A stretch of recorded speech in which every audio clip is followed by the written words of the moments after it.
Hello, everyone. Despite Ukrainian cities being shelled, including Ukraine's capital Kiev and my hometown of Zaporizhia, today's news is dominated by the death of two humanitarian aid workers. I guess if that's the way to bring attention to the war in Ukraine, anything works. And I do sincerely feel sorry for the workers and their families. But I'd like to remind everybody why those workers were there in the first place. So the story appeared on BBC, CNN, CNBC, all of the major channels, talking about the volunteers who were killed following the Russian missile attack. The organization they belong to is called the Road to Relief. And in addition to the two volunteers killed, two more were wounded and are currently hospitalized in stable condition. The area they're in is a hot spot between Slavyansk and Bakhmut. So that was a very dangerous situation for them to be in. But once again, as I mentioned, let's not forget why these people are there, why Ukrainians need humanitarian aid in the first place, and whose missiles came in and killed these brave people. Not all the news is bad. There's been a great, very well carried out operation by the Ukrainian armed forces. Also in the Donetsk region, near the village of Opitne. So it's great that Ukrainian armed forces were able to move in and occupy part of the village. But what's really cool about this is how the operation was carried out. Basically, they flew a huge Ukrainian flag over the city of Donetsk. And at this point, Russians have like a seriously knee-jerk reaction to anything with Ukrainian colors on it. Not just a flag, like literally anything. And I mean this.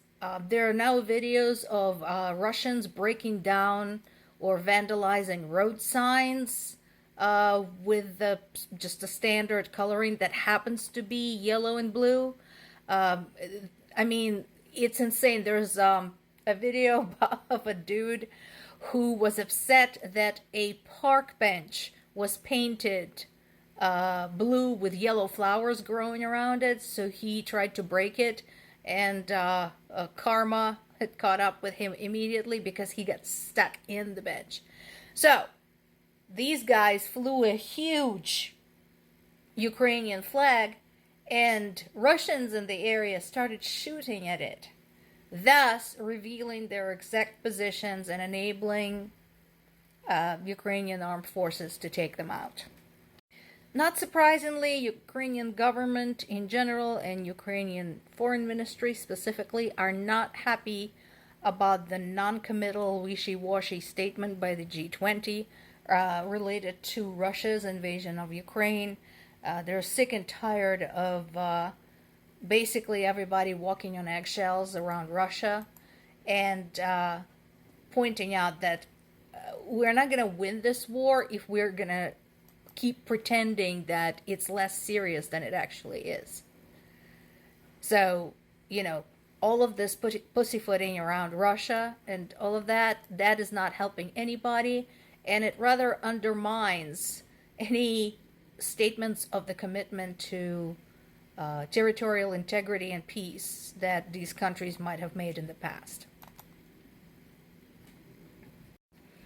Another point, remember I talked about UN Secretary General's suggestion that maybe we should lift sanctions against Russia in order for Russia to rejoin the grain deal. Um, Basically, Ukrainians weren't happy about that either, rightfully so, and again reminded why the sanctions were introduced to begin with and what it would mean to basically play Russia's game and lift those sanctions. And this is a little reminder to everybody who keeps talking about that maybe this war is not so bad, maybe it's not really, all that terrible, and maybe we can just reach some kind of diplomatic agreement. This is a reminder. You know what this is? This is a classroom set up, I think, in the Kharkiv underground, in a subway, so that the children could go to school. Think carefully what this picture implies. Consider why these children are having to go to school in the subway and who is responsible for this.